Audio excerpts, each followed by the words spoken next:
Bonjour les amis, nous partons à la découverte de notre quartier, le Dorso Duro, plus en détail. Comme c'est dimanche et qu'il va y avoir la foule, on a décidé de ne pas commencer par les classiques, donc on ira plutôt demain à San Marco.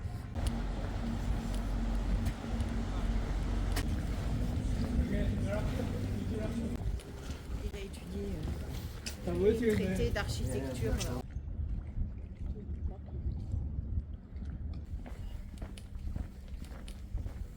J'aimerais bien, moi.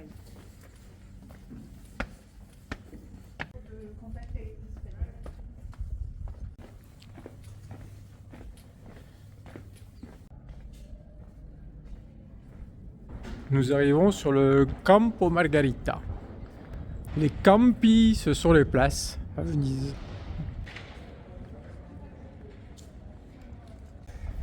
Ils ont quand même fait vachement d'efforts.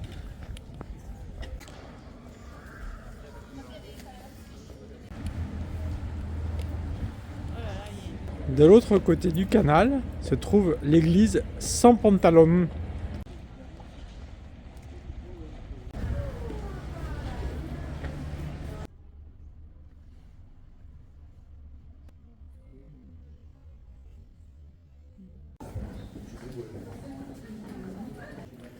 Et là, nous arrivons à San Rocco.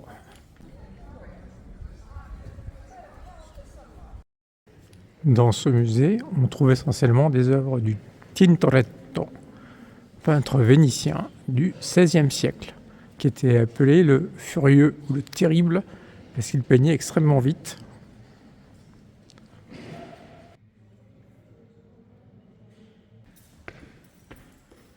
Les scuole à Venise étaient des fondations laïques de bienfaisance. Celle-ci, l'école de Saint-Roch, fut érigée suite au rapatriement de la dépouille de Saint-Roch de Montpellier à Venise. Juste à côté de la scuola, l'église de Saint-Roch.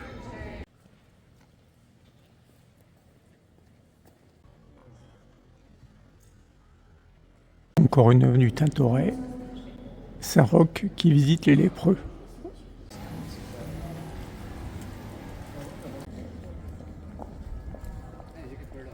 Nous sommes maintenant devant la basilique dei Frari, avec son magnifique campanile.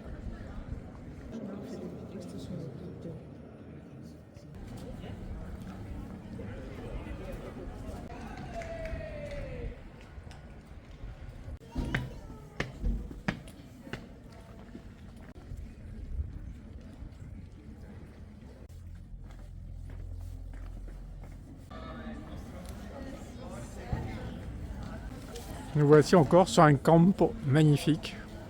Sur ces places, on trouve souvent une de ces citernes. En fait, il n'y avait pas de source d'eau douce à Venise et donc on récoltait la pluie dans ces citernes.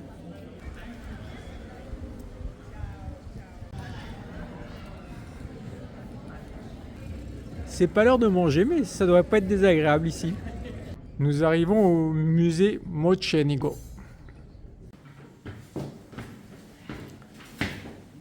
Nous sommes dans la demeure de M. Mocenigo, qui était ambassadeur à Rome. Le voici en peinture. Représenté avec un rameau d'olivier, une trompette.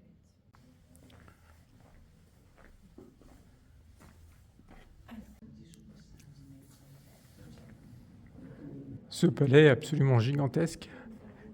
Il y a une enfilade de salles qui n'en finit plus.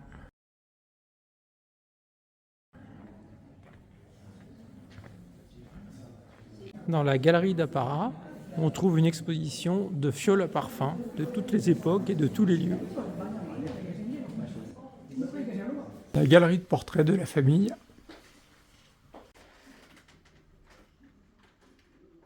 Poursuivons inlassablement notre cheminement à travers les ponts et les ruelles.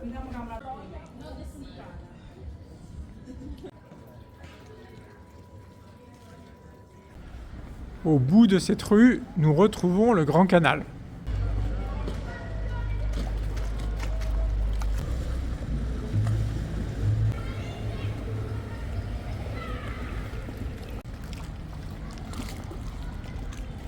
Nous sommes ici au marché du Rialto, Ce dimanche, il n'y a pas beaucoup de commerçants.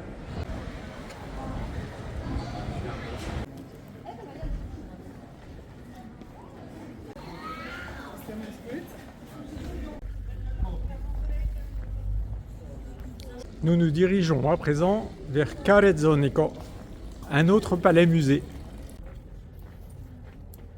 C'est sûr qu'à Venise, il faut aimer les ruelles et les musées. Voici Carezzonico.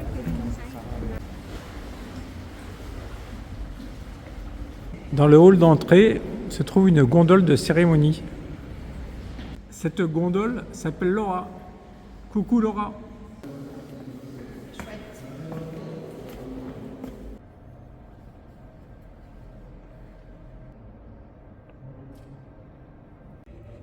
Les Rezzonico étaient une famille patricienne et sont devenus nobles par l'achat d'un titre.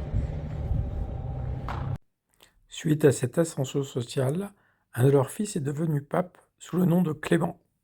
Dans un des salons, on trouve des œuvres de Tiziano, le Titien.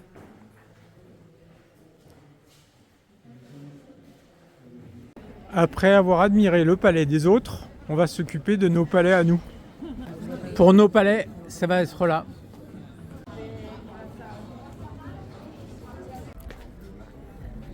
Bon, on va aller là.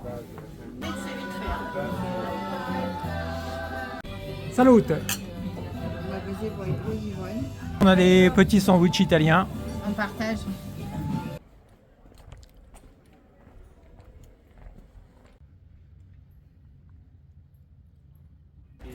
Voilà pourquoi Modigliani aimait Venise. Toi, pourquoi t'aimes Venise? C'est son histoire et sa géographie que je trouve fascinante. C'est tout? Ouais, c'est tout. Moi, j'adore Venise. Pourquoi j'adore? Parce qu'il y a un énorme patrimoine culturel. Parce que c'est une ville sans voiture et ça, vraiment, pour moi, c'est top. Silence, pas de pollution, pas de brouhaha. Et troisièmement, pour moi qui suis amoureux de la mer, bah ici il y a la mer partout.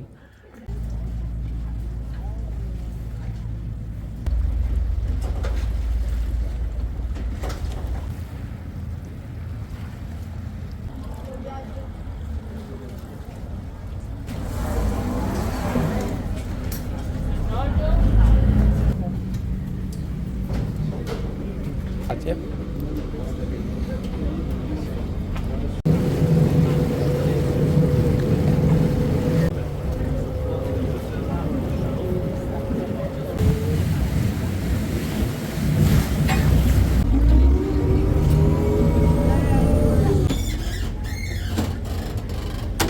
Et nous voici sur l'île de la Giudecca, celle qui est en face de notre hôtel. C'est bizarre, après cette minuscule traversée de 3 minutes, on a le mal de terre en descendant. C'est étrange. De l'autre côté du canal de la Giudecca, on voit de gauche à droite l'église de la Salute, le campanile de la place Saint-Marc et le palais des Doges.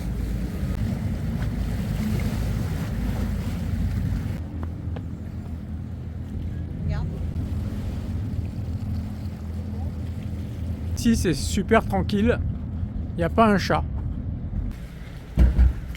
Nous profitons encore d'une après-midi splendide. Ici il y a un grand hangar, sans doute d'ancien chantier naval. C'est encore un chantier naval.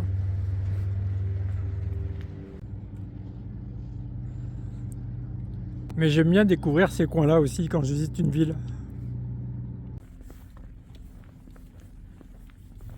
Sortir du chantier naval, retourner sur les quais. Nous sommes devant l'église du Rédempteur, ainsi appelée parce que Jésus a préservé Venise de la peste.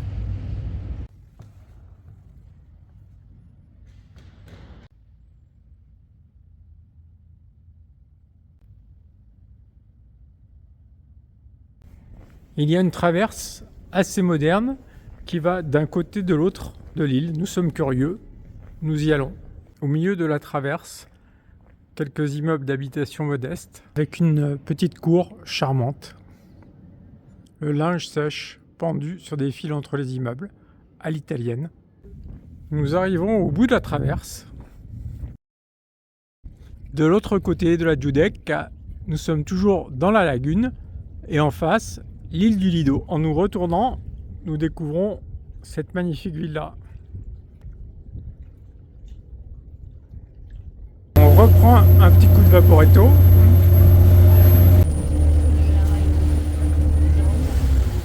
Pour aller juste à la petite île suivante de San Giorgio.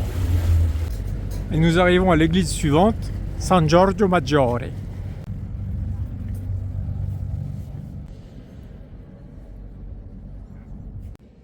Moi je me sens bien dans ces églises vides, sans chaises, un peu comme des mosquées. J'ai plus d'espace. La décoration fait un curieux mélange entre œuvres très classiques et œuvres très contemporaines. Au bout de l'île, une tourelle blanche, magnifiquement éclairée par le soleil. D'ici encore, nous avons une belle vue sur la place Saint-Marc.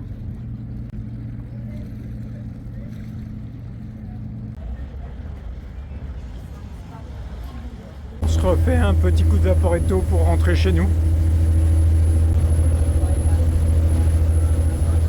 C'est l'heure de pointe.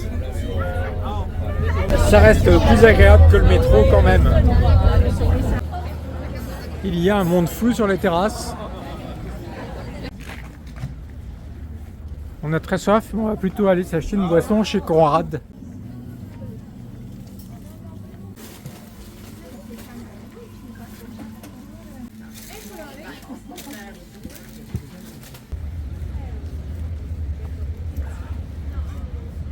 Nous profitons d'une lumière magnifique de fin de journée. Hier en arrivant, on n'a pas bien vu la façade de notre hôtel. La voici. C'est l'heure de notre sortie du soir.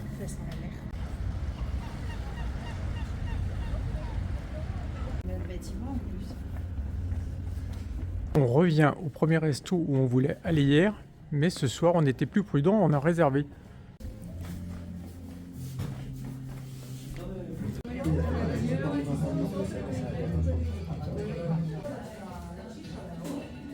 Salute! Alors Juju, qu'est-ce que tu as à manger? Du foie. Un foie vénitien. Avec quoi? Moi j'ai la frittura di paranza et de la petite friture de poisson. Un petit dessert à la mangue et à la noix de coco. Ça m'a plu cette petite ambiance de copains.